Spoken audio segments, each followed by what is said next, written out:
Bonjour Clotilde, Bonjour Astrid. bienvenue dans Business de Meuf. Aujourd'hui, on va parler de On s'y met. C'est la boîte que tu as montée, enfin l'association que tu as montée, qui fait essentiellement des événements dans le mieux consommé, dans la consommation réfléchie, responsable. Ouais.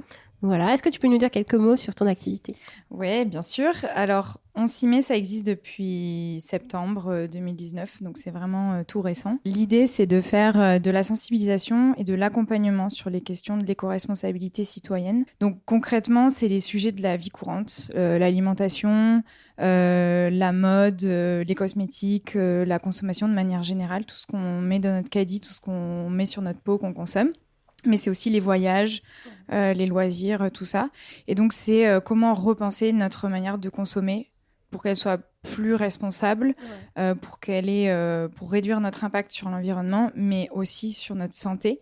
Parce qu'en fait, il y a énormément on s'en rend compte beaucoup, mais de produits qui sont nocifs pour notre santé, pour nos enfants, etc.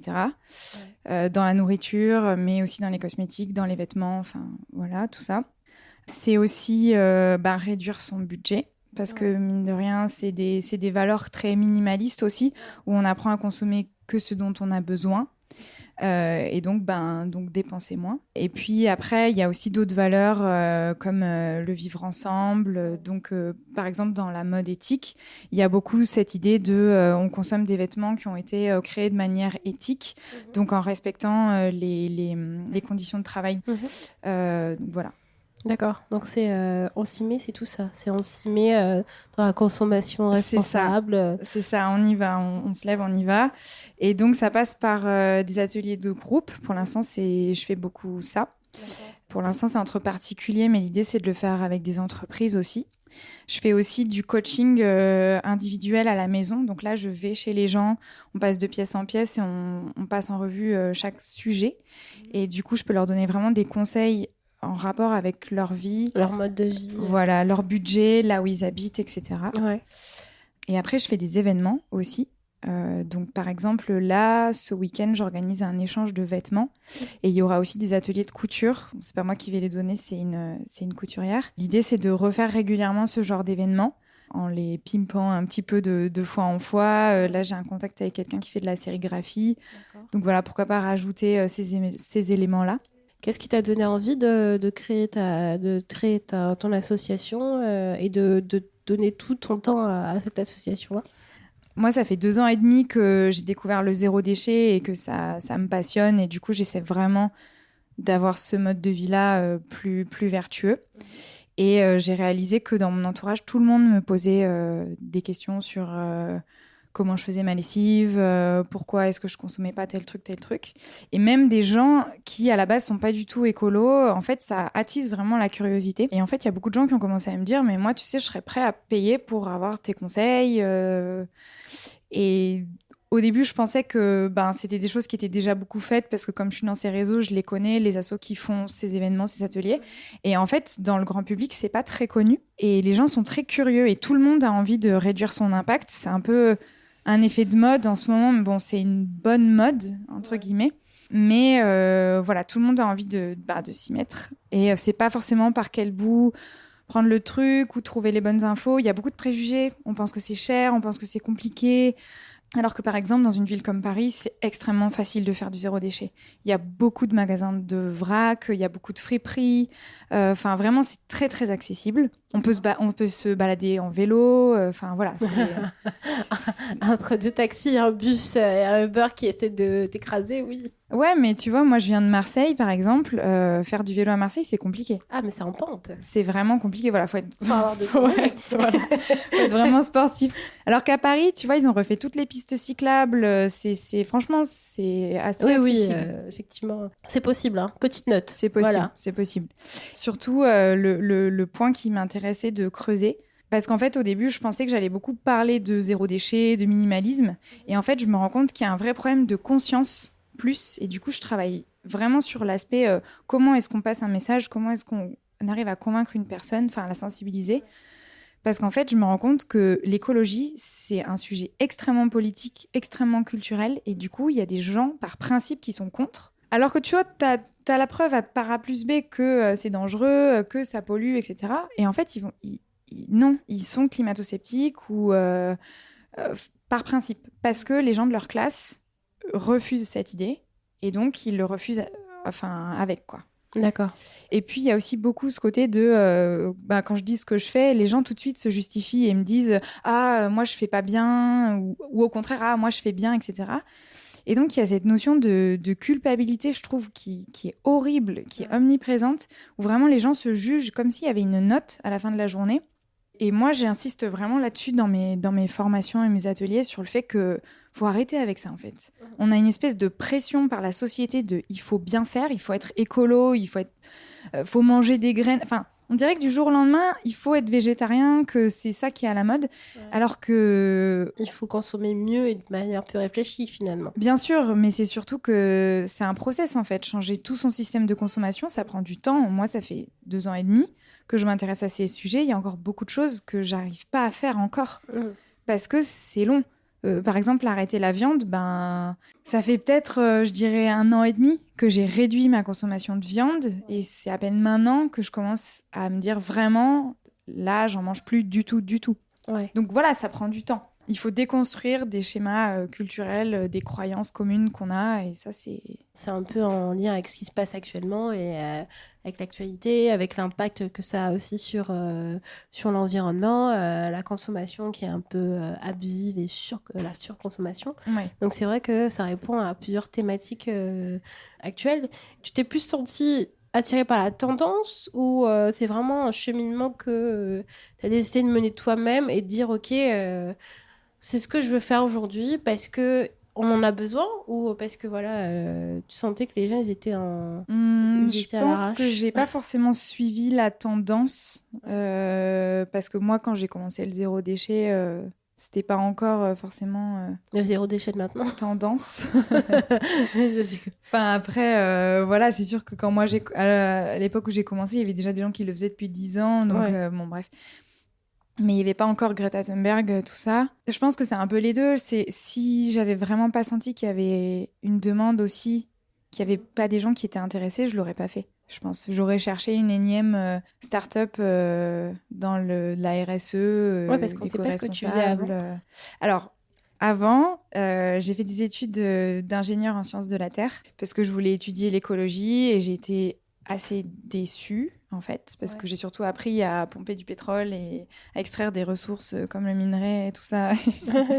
Donc c'est gay. Voilà, ça m'a pas satisfait totalement. Bon, j'ai quand même appris des choses intéressantes et j'ai eu notamment une expérience j'ai fait un stage sur un chantier de dépollution des sols.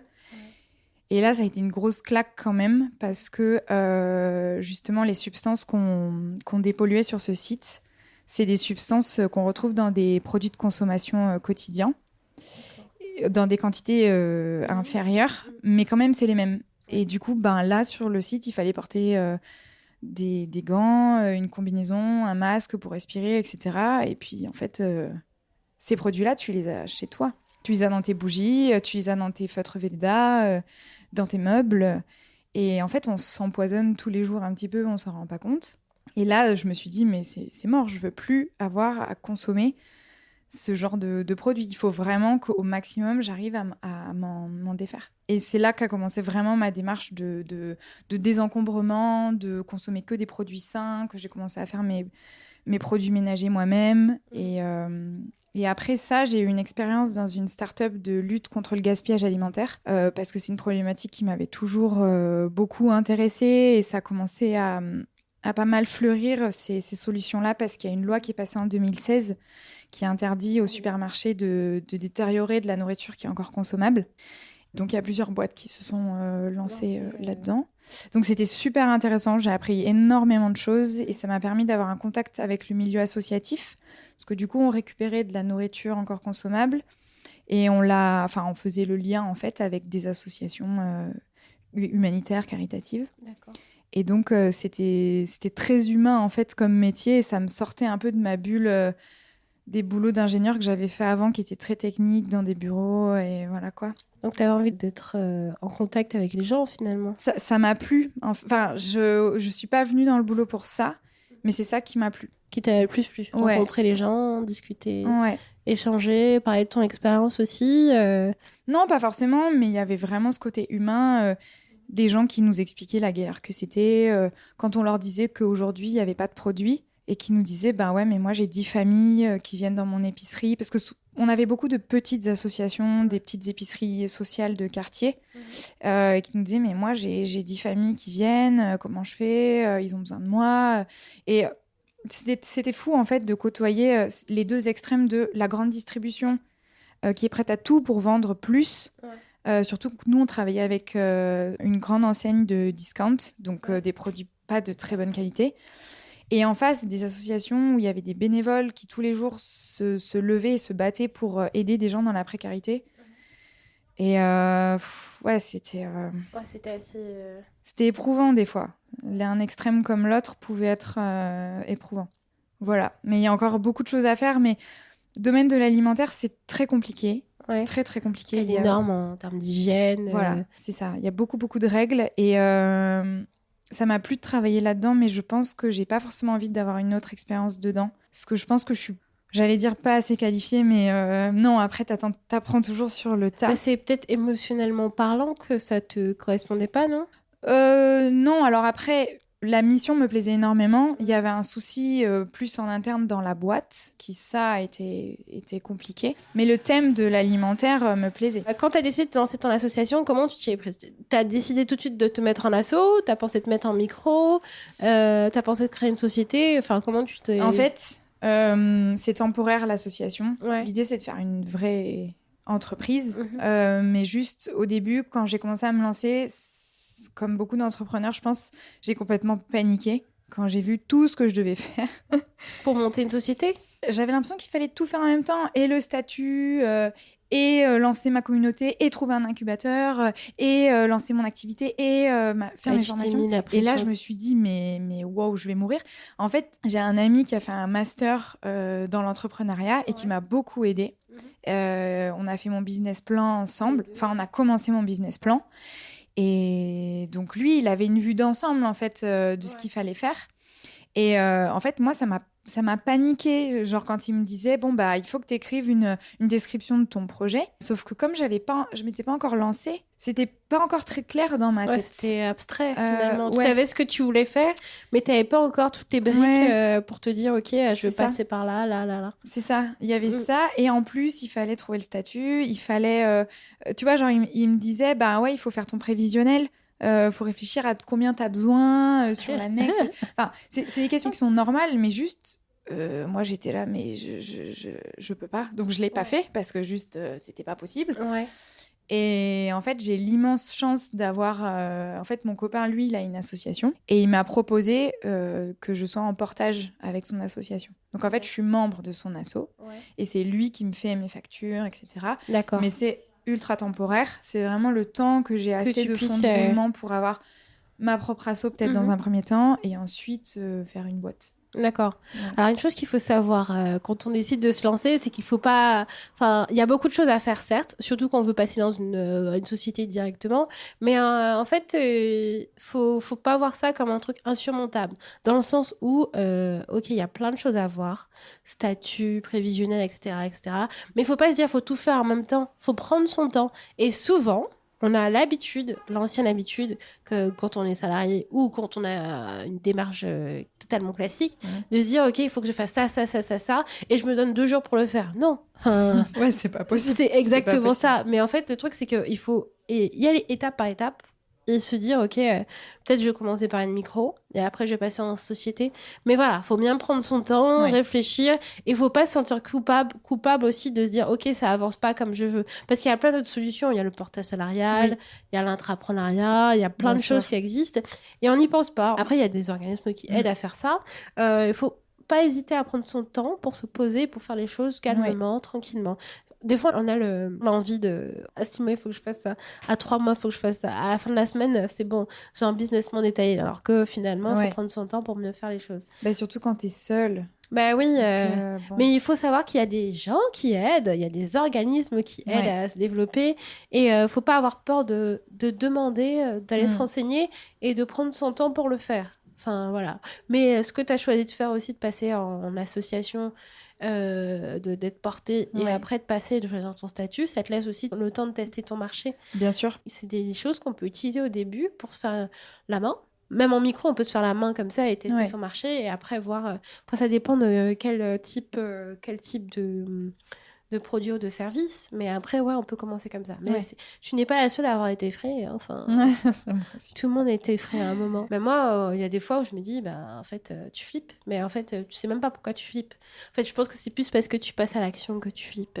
Parce que tu as toujours une histoire d'un mec qui t'a dit, ah moi, j'ai fait une SASU et puis en fait, j'avais 15 000 euros à payer à la fin de l'année. Et du coup, j'ai dû fermer ma boîte parce que j'ai pas pu les payer. Et toi, tu fais... Bah oui, mais chacun dans son expérience. Après, il faut écouter et aussi. C'est bien d'avoir ce genre de retour aussi. Oui, bien sûr, parce que c'est vrai. Dis, ok, donc il y a des frais, il faut les prendre en compte, il faut être capable de les payer. Par exemple, si tu veux monter une société, tu as des frais de démarrage qui sont beaucoup plus avancés que si tu veux créer une micro. Une micro, tu enregistres ton truc, tu factures. C'est plus rapide. Voilà. Et après, quand tu montes une société, ok, les frais de démarrage sont beaucoup plus élevés, quoi. Pour déposer les statuts, pour annoncer le lancement, etc. Il y a tout ça à prendre en compte. Et des fois, ça dépend des cas de figure, mais des fois, ça nécessite même pas de monter. Enfin, quelqu'un peut rester en micro pendant 10 ans, 20 ans. Oui, c'est... Ouais. Mais tu vois, l'association, au début, j'y avais pas du tout pensé. Et même quand mon copain me disait, mais fais une asso, ça me paraissait pas assez. J'avais l'impression que j'allais pas être crédible, en fait, face aux gens, etc. Il m'a dit, mais déjà, t'es pas obligé de le dire. Et puis surtout, c'est complètement légal. Il y a plein d'associations qu'on ne pense pas qui sont des associations qui font beaucoup de choses et qui ne disent pas que c'est pas que question de communication, mais après, bon, tant que ton truc est légal, vas-y. C'est ça, en fait. Voilà. C'est quand même une alternative qui est incroyable, l'association. C'est vrai, c'est des choses à penser. Et du coup, tu as monté ce statut de... Enfin, tu as pris le statut de... d'associé, de membre associatif. De membre associatif. Et après, est-ce que tu as été aidé par un organisme ou tu as trouvé quelqu'un pour t'accompagner sur certaines problématiques Alors, j'ai cette amie qui m'a beaucoup aidée. Et qui t'a fait peur aussi. Non, mais c'est normal. Enfin, voilà, tu montes une boîte, faut quand même pas se dire c'est trop bien, je vais vendre des ateliers. C'est trop cool, je vais te ruiner dans 3 semaines. C'est ça. Ça va, c'est bien, c'est cool. Non, il y a un moment, il faut... Voilà. Donc, non, c'était bien. Qu'est-ce que j'ai fait ? J'ai fait le sprint de Make Sense. Make Sense, c'est une asso ou une boîte, je ne sais pas. Voilà. Un organisme. Un organisme, c'est ça, qui en fait aide les entrepreneurs, tu dois connaître, qui aide les entrepreneurs en fait à se lancer.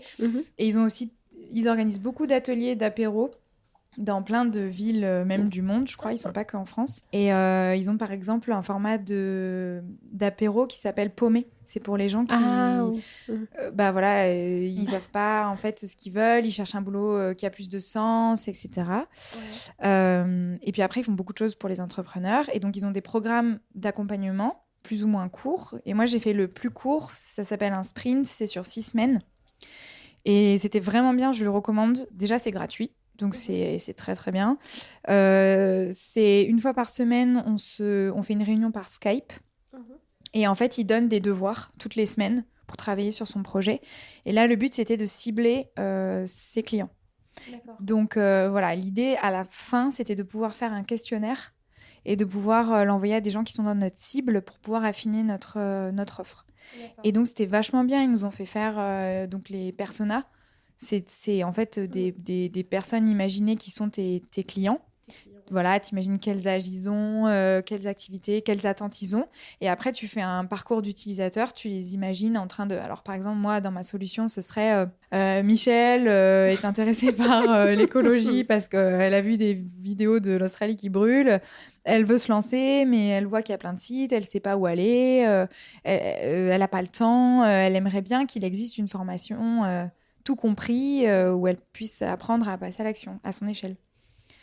Donc voilà, donc tu réfléchis comment est-ce que tu peux aider cette personne-là, et de là en découlent des questions du questionnaire.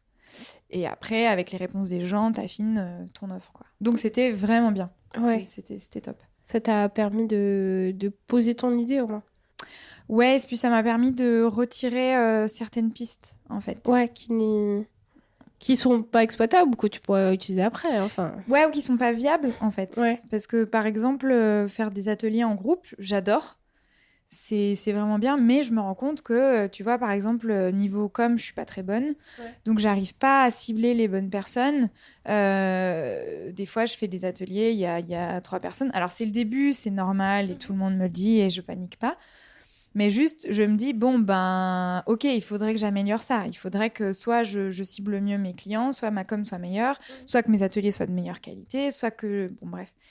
Et en fait, c'est beaucoup de temps, beaucoup d'énergie pour un rapport d'argent qui n'est pas énorme. Ouais. Donc, du coup, voilà, je suis dans ces questionnements de me dire, il faudrait que je travaille plus avec des entreprises parce que finalement, ben, c'est plus facile niveau économique. Voilà. Donc, et puis, je pense que les gens... Enfin, du questionnaire, ce qu'il en est ressorti, c'est que les gens préfèrent les événements. Donc, des moments où ils n'ont pas forcément à payer, l'entrée est gratuite, mais par contre, sur place, il peut y avoir des petits ateliers, des petits stands, des petits trucs qui sont payants. Mais ils viennent surtout pour passer un bon moment avec leurs amis, pour prendre un verre, pour échanger, plus par curiosité, en fait, entre guillemets, que quand c'est un atelier où il faut payer, j'ai l'impression que les gens, on leur met un peu le couteau sous la gorge. Enfin, ils sont un peu moins chauds. Voilà. Ouais. Donc voilà, c'est tous ces questionnements. Après, ben là, j'ai vraiment réalisé que je voulais faire beaucoup plus de partenariats. Ouais. Donc travailler avec d'autres gens qui ont des problématiques proches de la mienne, comme par exemple Lorraine, qui travaille dans les... En fait, elle fait des cosmétiques naturels. Donc ça va complètement avec moi, mon projet. Donc voilà, organiser des événements ensemble. Tu vises plus le partenariat comme une idée, enfin, comme quelque chose qui pourrait te permettre aussi de croiser ta communauté avec celle de quelqu'un d'autre, quoi. C'est ça. Finalement, oui, c'est des choses qui permettent d'avoir plus de visibilité puisque vos deux cibles peuvent être ensemble, quoi. Il y a ça, et puis il y a le fait que je pense qu'on a plus de poids à deux, c'est plus intéressant pour les gens aussi, parce qu'on a 2 regards différents. Ouais, donc c'est complémentaire finalement. Ouais, on est complémentaires, je pense. Ouais. Et tu penses affiner, avoir plus de partenariats? Enfin, dans les mois à venir? Ouais, je pense. Ok. Et quand tu as décidé de te lancer, qu'est-ce qui t'a vraiment manqué? C'est hyper dur parce que c'est tellement large. En fait, je pense que le meilleur conseil qu'on m'ait donné, c'est développe ton réseau. J'imaginais pas du tout que c'était ce conseil-là qui allait m'apporter le plus. Et au début, je me suis sentie très seule. Et c'est ça qui m'a fait le plus peur avant que je me lance, quand j'étais en train de préparer le projet, que j'étais encore salariée. J'avais peur de ces après-midi à travailler seule chez moi, et j'avais peur de pas trouver Est-ce que tu crois que j'avais peur d'être là toute seule? Non, mais peur quand on lève ou comment ça non, mais dans le sens où je sais que je peux être très flemmarde, je procrastine beaucoup. J'avais peur de moi, en fait, de pas arriver à avancer assez. Et c'est dur quand t'as pas de retour, personne pour te fouetter un peu, dire allez, on y va. D'accord. Dire on s'y met. Alors, d'accord, faut que tu bosses pour te fouetter, quoi. Ok, d'accord. Non, mais ouais, moi j'ai besoin qu'on me dise allez, il y a une deadline. Ouais, mais c'est ça aussi qu'il faut se dire, c'est que là, c'est toi qui fixes les règles et c'est toi qui dis quand il y a une deadline. Ouais, faut avoir une rigueur. Et je pense que c'est ça qui m'a manqué. C'est d'autres gens, dans mon cas, tu vas pouvoir partager mon expérience et trouver des lieux où tu peux travailler sans avoir à payer 15 balles de l'heure. Ouais, mais ça... Tu vois, j'avais l'impression qu'on disait, Paris, la Startup Nation, et puis qu'en fait, tous les espaces de coworking, ça coûte les yeux de la tête. Tu te dis, mais c'est pas possible. Puis tous les entrepreneurs que je rencontrais, ils étaient vachement avancés dans leur projet. Il y en a qui sont un peu en mode compète, donc ils veulent pas trop te parler. Ouais, c'est vrai que... Ça a été... Ouais, c'est de trouver un endroit bienveillant et accueillant où tu pourrais venir travailler, finalement. Ouais. Et te dire, ok, je peux venir ici, c'est un cercle réconfortant, je peux discuter avec les gens, je peux échanger, je peux te partager, etc. Ouais, c'est vrai que au départ, quand on se lance, on est tellement dans son projet qu'on reste souvent chez soi. Oui. Mais la meilleure chose à faire, c'est de sortir, en fait. C'est ça. D'aller rencontrer les gens et de vraiment trouver un lieu. Enfin, ça prend du temps de trouver son lieu, mais il faut prendre le temps de le chercher parce que Ouais, du c'est coup, important. c'est hyper important et c'est là que se font les connexions. Complètement. C'est là que se font les recommandations, les connexions, les partenariats. Les partenariats, ouais, c'est ça, Comme complètement. tu dis. Complètement. Et il y a un moment, il faut sortir un peu de sa routine. Et après, il faut bien trouver le système qui nous arrange le plus, quoi. Donc, c'est en ça que c'était... Donc, du coup, c'est ce qui t'a le plus manqué? Je dirais que c'est ça. Après, plus tout le reste, quoi, évidemment. Mais ouais, je pense que ce qui m'a manqué aussi, c'est d'avoir des retours. Des retours sur ce que tu faisais? Ouais, surtout au début, t'as beaucoup de questions. Et puis, t'as des questions sur des trucs bêtes. Hein. T'aimerais juste qu'on puisse relire ton flyer et te dire ah ben non, ce bleu, il va pas du tout. Ouais. Moi, j'ai cette problématique de... Le zéro déchet, c'est quelque chose qui est très féminin. Je ne sais pas pourquoi. Mais ça intéresse beaucoup les femmes. Et je dirais aux 3/4 les femmes et 1/4 les hommes. Et du coup, j'aimerais vraiment faire venir des hommes à mes événements parce que je vois pas pourquoi il y aurait que des femmes. Faut faire le tri. Ouais, c'est ça. Et du coup, puis en plus, ça les intéresse. Donc, venez, n'ayez pas peur. La porte est ouverte. On va pas parler de règles et de maquillage. Pas de souci. Non, mais c'est vrai. Et du coup, j'ai vraiment cette peur que mes présentations de projets soient trop féminins. Ou parce que forcément, moi, je suis une femme, donc j'ai mes codes à moi. Et du coup, ça me fait du bien quand... Bah, du coup, c'est mon copain qui prend tout. Je lui envoie mes trucs et je lui dis, est-ce que ça fait trop fille Dis-moi. Et donc, c'est bien d'avoir ce retour... Ouais, d'avoir quelqu'un qui échange avec toi sur... masculin. Et c'est vrai qu'en fait, on a trouvé un tandem avec lui parce que lui aussi est entrepreneur. Il est musicien, donc c'est une forme d'entrepreneuriat finalement. Ouais. Et en fait, c'est comme si on était associés parce qu'on s'aide vraiment beaucoup mutuellement alors qu'on est sur des projets différents. Et ça, j'imaginais pas qu'il puisse avoir une symbiose comme ça. Pour moi, il fallait travailler sur le même projet pour pouvoir s'apporter quelque chose. Mais en fait, pas du tout. Et en rencontrant les premières personnes qui sont devenues après des partenaires puis des amis, en fait, je me rends compte que c'est souvent le cas. On se pose des questions, des problématiques, même si on ne travaillait pas du tout sur les mêmes sujets. Ouais.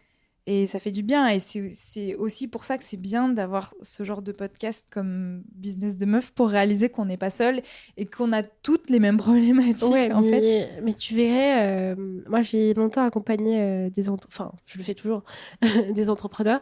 Et j'avais des femmes qui avaient déjà 15, 20 ans d'expérience, qui étaient là, qui avaient des postes de responsable RH, qui avaient des postes à haute responsabilité. Mais dès qu'elles se lançaient dans l'entrepreneuriat, elle posait les mêmes questions que toi, que Paul, que Pierre, que Jacques, que Janine. Voilà.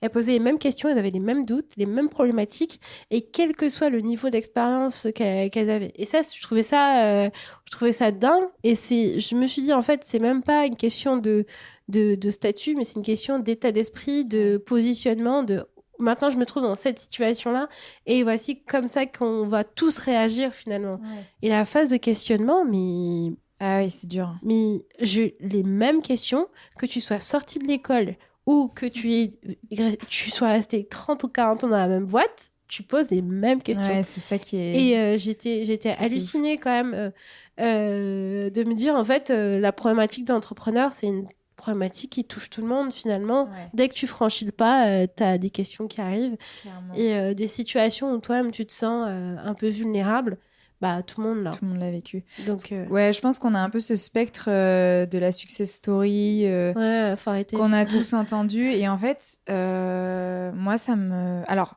d'un côté, ça inspire et ça fait du bien de voir que c'est possible. Oui, c'est possible. Une personne seule, elle a monté sa boîte, elle a réussi, etc. Et à la fois, quand on entend 10, 20... il y a un moment, tu te dis, non, mais c'est bon, là. Toi, tu te sens comme une merde. Et non, mais tu te dis, ouais, j'y arrive pas et tout.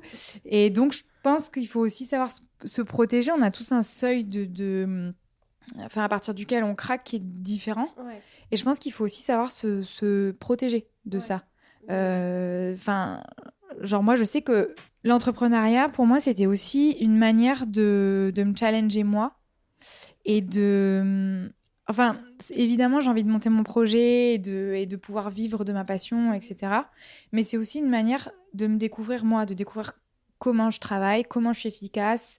Euh, Tu vois, je suis pas forcément quelqu'un d'hyper social. Et donc, quand on m'a dit développe ton réseau, j'étais là, ah, mais mon Dieu, comment je vais faire? Et je suis tellement fière de me rendre compte du chemin que j'ai fait déjà, alors que ça va encore continuer, bien sûr. Mais tu vois, de me dire, bah, j'ai réussi à me sortir les doigts, quoi. J'y suis allée. Et en fait, être fière de soi, c'est tellement précieux. Et c'est quelque chose qu'en entreprise, on a très peu parce qu'on te met dans une case et tu fais un boulot A qui est pas forcément celui pour lequel tu es bon. Tu sais même pas, des fois, pourquoi t'es bon. Moi, je sais que je suis à la fois technique et à la fois créative. Donc, en fait, c'est dur de trouver un boulot qui allie les deux dans l'entreprise. Et là, je peux le faire. Donc, ça, c'est vraiment bien. Par exemple, j'ai appris et j'apprends toujours à savoir où sont mes limites.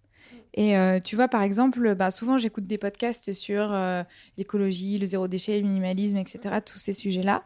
Et je le faisais aussi beaucoup quand j'étais salariée pour pouvoir travailler enfin, pas perdre de temps sur mon projet et du coup travailler pendant que je prenais les transports et tout. Et en fait, je me rendais compte qu'à partir d'un certain nombre de podcasts que j'avais écoutés, j'étais ultra déprimée. Parce que, forcément, quand tu te prends des rapports du GIEC dans la gueule et les déforestations et les crises sanitaires et les machins, il y a un moment où ça t'atteint. Et du coup, maintenant, je sais lever le pied avant. J'ai trouvé la bonne dose de je m'informe, je me renseigne, et puis après, hop, je fais autre chose, j'écoute un autre podcast ou je regarde un film. Sur autre chose, parce que tu arrives à saturation finalement. Voilà, en fait, c'est comme une respiration. Ouais. Des fois, on a tendance à vouloir tellement, enfin, pas vouloir tellement s'informer, mais on a tendance à être un petit peu partout, à vouloir. C'est ça, mais moi, je me rends compte que j'ai l'impression que je sais pas me débrouiller toute seule. Enfin.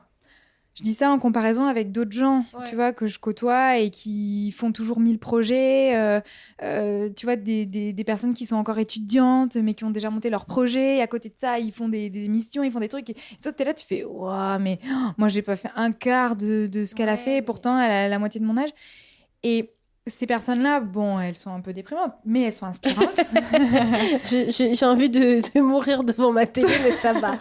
Non, mais tu vois ce que je veux dire. Et du coup, moi, j'ai l'impression que j'ai eu beaucoup de chance dans ma vie, que, tu vois, mes parents, ils m'auraient payé n'importe quelles études que j'aurais voulu faire, et qu'arrivé à l'école, en fait, ça me plaisait pas, mais je suis restée, tu vois. Et je m'en suis vachement voulu après coup, tu vois, de me dire, t'as fait 5 ans d'école sur un sujet qui te plaisait pas. T'es quand même, waouh, t'aurais pu partir, t'aurais pu repiquer dans une autre école. Et le vrai truc, c'est que je savais pas vraiment ce que je voulais faire. Oui, mais il y a le temps que tu te trouves aussi, hein. Enfin, c'est normal. Hein. Bien sûr. Et j'avais un peu la flemme, parce que tu vois, c'était quand même, j'avais pas envie de quitter mes copains. En dernière année, j'avais la possibilité de partir à l'étranger, j'avais bien envie de le faire. Bon, tu vois, c'était confortable. Et en fait, après, la vie a un peu déroulé. J'ai trouvé un boulot. Bon, j'ai un peu galéré pour le trouver, mais tu vois, après, j'étais pas bien. Comme je te disais, il y avait des problèmes avec mon patron, des gros problèmes de management et humains. Je suis restée parce que c'était plus simple. Et du coup, je me fais un peu cette remarque de me dire, t'es flemmarde, enfin, tu restes là où c'est confortable alors que c'est pas ton combat, quoi. Bats-toi. Enfin, moi, ma plus grande peur, c'est d'arriver à la fin de ma vie et d'avoir des regrets, quoi. Et de me dire, quand j'avais 25 ans, j'aurais pu faire ci, faire ça. Il y en a d'autres qui l'ont fait, j'aurais pu. Fin. Et du coup, là, l'entrepreneuriat, ça me permet de réaliser que déjà, tout ce que je veux entreprendre, je peux le faire. Ouais, que tu te réalises finalement. C'est ça. Et c'est un peu flippant parce que d'un coup, le monde s'ouvre à toi. Mais ouais, c'est à la fois un sentiment de pouvoir et de peur. Tu reprends confiance, ça te donne un... Ouais, et le contrôle de ma vie. J'ai l'impression de contrôler ma vie. Ouais, mais c'est bien parce que en fait, t'as une satisfaction parce que t'entreprends et tu fais des projets qui te ressemblent, qui sont en adéquation avec ce que tu aimes, ce que tu veux. Mais en même temps, c'est un peu effrayant parce que tu ne sais pas où tu vas. Ouais. Et t'as un truc où tu te dis, ok, je suis hyper motivée, j'y vais, mais il y a quand même une part de... je sais pas de quoi. J'ai peur. Je sais pas de quoi ça aura fait demain et tu t'es pas là en mode ouais, je vais me poser là tranquille. Il y a pas de tranquille. C'est non. en fait si toi tu te lèves pas, personne ne le fera pour toi. Et en fait c'est là aussi qu'est la satisfaction et que tu sens que quand tu réussis quelque chose, tu t'es donné les moyens de le faire quoi. Et ça te motive mais fois 1000. Même si demain tu te prends une grosse claque. ok, je me suis pris une claque aujourd'hui, demain je vais repartir, ça va être super bien, demain je vais me reprendre une claque, mais c'est comme ça. Ouais, t'avances. Ouais, t'avances et tu sais que tout ce que t'as fait, enfin, c'est comme, c'est pas que c'est magique, mais ça te fait une grande satisfaction, même si c'est de la précarité aussi, faut le dire. Ah oui. C'est de la précarité, même si c'est pas facile tous les jours, même s'il faut avoir un mental d'acier pour gérer tout ça. Mais finalement, ça vaut la peine quoi, de se lancer. C'est sûr que il y a des moments où c'est plus dur que d'autres quoi. Quand tu vois, enfin des fois moi quand je vois mes amis qui sont en entreprise, je me dis oh là là non mais c'est bon là j'arrête tout et je retourne en entreprise pour être confortablement dans une situation. Mais après où tu gagnes rien de n'exclut l'argent l'autre, rien ne... Bien sûr. Et en fait, t'es toujours un peu entre les deux. Il y a des moments où, comme tu dis, il y a des moments où t'as des réussites et ça va. Puis il y a des moments où t'es en bas. Et je pense que c'est là où c'est important d'apprendre à aller chercher de l'aide. Et vraiment, et en fait, ben, moi j'avais tendance à broyer du noir dans mon coin avant. Et maintenant, je me dis, mais en fait, t'as pas le temps, là, de broyer du noir. Parce que déjà, c'est inutile. Et en plus, tu peux rester 1 mois dans cet état. Donc c'est mort. Et j'ai un très bon exemple en décembre. Je pense qu'avec les vacances, avec la grève, avec Noël, je pense qu'il y a eu une baisse de morale générale. Et j'étais vraiment mal. Et en fait, j'ai appelé une de mes amies entrepreneurs. Et elle m'a dit, en fait, elle aussi, elle était mal. Et on s'est remonté le moral mutuellement, en fait. Parce que le fait de réaliser qu'elle aussi était dans la même état d'esprit, c'est normal, hein. ça m'a rassurée. Et je me Ouais, suis parce dit, que waouh. oui, on sait pas. On se dit c'est pas normal. Enfin, tu peux pas être en bad. Enfin, Ouais. tu peux pas. Enfin, en même temps, si c'est pas toi qui le portes. Enfin, c'est comme tu portes tout sur ton dos. Ouais. Tu te dis ok, si je flanche là, il y a tout qui flanche. Donc ouais, il faut trouver du réconfort pour se ressaisir. Clair. Mais c'est tout le monde. C'est les montagnes. Mais ça arrive à tout le monde. C'est ça que j'aime bien avoir ce genre de discussion pour dire faut être décomplexé. Si tu craques la nuit, tu vas pleurer dans ta chambre et tout, tu te dis ouais, je vais jamais y arriver. Tu pleures un bon coup et demain repart. Ouais, quoi. ça repart. Voilà. Tu prends du chocolat, ça repart encore plus vite. Et puis je trouve qu'il y a ce côté très pervers de on est une époque très connectée, qui va très vite, où on peut avoir accès à tout, et donc les success stories et compagnie. Et à la fin, on est très seul, en fait. Mais en fait, il faut juste se dire qu'est-ce que moi j'ai envie de faire, s'y tenir et éviter de pas forcément regarder ce qui se fait ailleurs, quoi. Parce que les gens se comparent tout le temps. On a envie de se comparer et tout, mais finalement, personne ne fera ce que tu fais comme toi tu le fais. Et dès que tu es d'accord avec ça, que tu sais où tu veux aller, ben du coup, t'es pas focus en train de te dire ouais, il a réussi, pourquoi moi je galère et tout. Enfin, chacun a sa réussite comme il le voit. Ouais. Et peut-être qu'il y en a qui vont avoir des réussites financières ultra massives, enfin je sais pas. Mais toi, tu auras une satisfaction personnelle parce que toi, tu auras réussi quelque chose que toi, tu auras envie de réussir et toi, tu auras ton épanouissement à travers ça, pas forcément à travers l'argent. Enfin, c'est ça aussi qu'on a. Bien sûr, et je pense qu'il faut déconstruire, quoi. Ouais, et que chacun doit trouver ce qui est important pour lui, en fait. Bah oui, tu trouves ta ligne directrice et puis tu y vas et puis tu suis ça.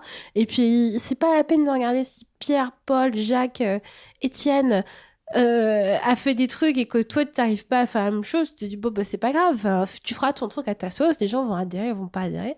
En même temps, c'est toi qui galères, toi qui pleures dans ton lit le soir. Bien sûr. Donc, si tu peux pas te faire kiffer sur un truc que toi-même tu fais, bah... Et un truc que j'ai compris aussi, c'est que, bon, tout le monde te donne des conseils. Ouais, mais il faut écouter que les tiens.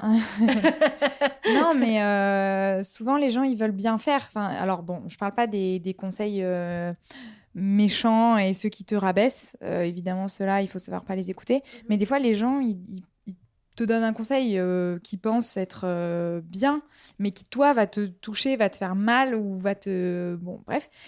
Et puis, une autre personne va te donner un autre conseil complètement différent. Donc, tu es en mode, oh là là, mais qui j'écoute? Et ça, j'ai vraiment compris que il fallait comprendre que les gens, chacun avait son prisme, en fait. Ouais, et que c'est pas parce que la personne, elle compte pour toi que son avis doit compter. Parce que peut-être que elle, cette personne-là, en comparaison, elle aime des choses que toi, t'aimes pas. Ouais. Donc, du coup, ça veut bien dire qu'on est tous différents et que, comme tu disais, il faut écouter ses propres conseils. Bah oui, enfin, faut bien prendre en considération ce qu'on te dit. Parce que déjà, les Ouais. gens, ils vont te le dire parce qu'ils auront une expérience dans le domaine. Faut écouter. Bien sûr. Faut prendre en considération, mais le capitaine du bateau, c'est toi. Enfin, Ouais. faut se dire, faut que la décision soit en accord avec toi. Ouais. Et que X ou Y, enfin, Paul, j'arrête pas de dire Paul ou Jacques, les pauvres, désolée. À tous les Paul et Jacques. Et les Étienne. Tout le monde pourra te donner son avis, sa manière de voir, mais au final, ce sera toi, ce sera ta décision et ta manière de voir et de te dire, ok, j'ai envie de faire ça, comme ci, comme ça, machin. Ouais. C'est toi le pilote du bateau, enfin le capitaine. C'est toi Bien qui sûr. a Ouais. le truc là qui tourne, j'oublie le nom. J'allais te dire le mât, non, rien à voir. Le mât, c'est le grand truc. La barre. La barre, Ouais. voilà, c'est toi qui as la Ouais. barre. Voilà, donc tu peux tourner ta barre comme tu veux. Ouais. Mais c'est toi qui dirige. Et c'est vraiment là où il faut se dire, j'écoute, je prends en considération, je prends toutes les remarques, mais Ouais. je prends Clairement, il faut les prendre. faut les prendre, mm. mais il faut les prendre et que ce soit en accord avec toi-même. Parce que Mm. c'est toi-même qui va prendre ta décision, c'est toi-même qui va gérer ton bateau. Et si ton bateau est cool, crois-moi qu'il n'y aura personne à côté de toi Ah, pour ça, te c'est dire clair. tu veux que je te passe un gilet de sauvetage? Non. Tu vas te retrouver comme sur le Titanic sur Ouais, une c'est planche. clair. Et encore, tu seras même pas sur la planche, tu seras à côté de Leonardo, tu vois, En train de couler. en train de couler, tu vois. Bon, si tu coulais avec Leonardo DiCaprio à cette époque-là, Ouais, je vais C'est- réfléchir parce ouais, que c'est intéressant. tu vois, comme, c'est pas trop mal, hein, tu ouais. vois. Moi, j'aurais poussé Rose. Et j'aurais dit, attends, en plus, tu sais que sur ce bateau, il y avait de la place pour deux. Enfin, sur la putain. planche, c'était un Non, mais truc. quel scandale. Il y avait de la place pour deux. Quel scandale. La meuf, elle a pris toute la place avec sa robe et elle a Non, laissé mais Leonardo franchement. galérer, quoi. Non, mais la meuf, quoi. Ah, punaise, j'en peux Et plus. d'ailleurs, j'ai vu une photo aujourd'hui qui m'a beaucoup fait rire Ouais. sur Instagram où c'est une photo de Leonardo DiCaprio qui est dans la mer Ah en oui, train de c'est se vrai. baigner et il y a écrit 2050 changement climatique. Ça m'a fait trop rire. Je l'ai vu aussi tout à l'heure. C'est génial. Laisse tomber. Je crois que c'est toi qui as dû la liker, du coup, Ouais, j'ai je eu l'ai dans mon partagé. feed. Je l'ai Ok. partagé. Mais est-ce que tu aurais autre chose à partager avec nous, Clotilde? Des contes, des astuces, Des astuces des bons plats. Ouais, comme tu veux. Ouais. Si tu veux partager quelque chose, c'est maintenant. Ou jamais. Non, il y a un autre conseil que j'avais entendu et qui, je trouve, qui était très vrai. C'est valable surtout quand on est seul. C'est de pas oublier que toi, en tant que porteur de projet, t'incarnes aussi ton projet. Ouais. Que ton projet, c'est toi et que si tu y crois, ça réussit. Alors, bon, évidemment, il faut garder des proportions réalistes. Moi, je pense pas que demain, je ferai une levée de fonds de 100 millions. On ne sait pas. Mais du coup, je me suis beaucoup intéressée à ces questions de développement personnel. Et bon, il y a des trucs à prendre et à pas prendre, mais je trouve que le développement personnel, pour moi, ça nous apprend à avoir confiance en nous et devenir la meilleure version de nous-mêmes. Et puis surtout, on a tendance à toujours se répéter je suis pas bon, je vais pas y arriver, je suis nulle et tout ça. On a tous ces pensées-là. Même les gens qu'on croit super stylés, super bien dans leur peau, en fait, quand tu creuses un peu, ils vont te dire ah ouais, mais moi je suis pas bien dans ma peau et tout. Et j'ai réalisé ça le jour où je discutais avec une personne que j'admire beaucoup et qui pour moi est très intelligente et a beaucoup confiance en elle, etc. Et en fait, un jour, elle m'a dit ouais, mais moi... je me suis rendu compte qu'elle m'admirait en retour. Qu'elle m'avait dit ouais, mais toi, t'as confiance en toi, toi, tu fais ci, tu fais ça. Et ce jour-là, le miroir s'est brisé. Et je me suis dit, mais on passe notre vie à vouloir ressembler à une telle, un tel, alors qu'en fait, lui, il veut nous ressembler. C'est un espèce de cercle vicieux de l'enfer. Et donc, dans le développement personnel, t'apprends à plutôt te dire des messages positifs comme j'ai confiance en moi, je vais y arriver, j'en suis capable, etc. Et en fait, ton cerveau, il s'habitue à ces pensées positives. Et donc, pour lui, ça devient normal de réussir. Parce que c'est ça le schéma que tu lui as incorporé. Ouais, voilà, c'est ça. Et que le fait, par exemple, de s'imaginer en train de vivre ta journée parfaite ou ta vie parfaite, alors là où tu aurais réussi, etc., eh ben, inconsciemment, ça lui met des images qui deviennent vraies pour lui. C'est ça sa norme de vérité. Et en fait, c'est super intéressant, je trouve. Et d'ailleurs, il y a plein d'études sur le cerveau qui montrent qu'on modifie nos souvenirs, on se ment à nous-mêmes sans s'en rendre compte. Et donc, en fait, on peut vraiment changer notre manière de penser. Et avoir une pensée plus positive, c'est possible. D'accord, donc il faut juste se donner les moyens Faut se donner et les d'y moyens. penser, quoi. Exactement. Merci beaucoup. Merci beaucoup, Clotilde, De rien, je t'en prie. pour ce partage. Donc, si vous voulez trouver toute l'actualité de Clotilde, on dirait un robot, vous la trouverez en barre d'infos juste en bas du podcast. Voilà. Donc, vous pouvez trouver son site sera bientôt en ligne. On s'y met Bientôt. Bientôt, Je hein. ne sais pas quand. C'est onsimet.com ou .fr? Je ne sais pas. Mais Le suspense ressenti. rajoutez on s'y met sur .com, .web, .org, .pizza, .pizza, .paris. Ouais. .zero déchet. Non. Est possible. Hein. Ah, punaise. Ça Putain, si pourrait. ça existe. Je crois que tu peux. Il faut juste que tu le déposes. Mais ça coûte. Ah, ça ouais, coûte. ouais, Je ouais. trouve que ça coûte de Ouais, l'argent. non, je vais- Donc, du coup, vous trouvez toute son actualité. Vous pouvez la trouver aussi sur Instagram et suivre sa communauté. Et aussi sur les réseaux sociaux si vous avez envie de participer à l'atelier. Merci, Oui. Clotilde. Merci beaucoup. À bientôt. À bientôt.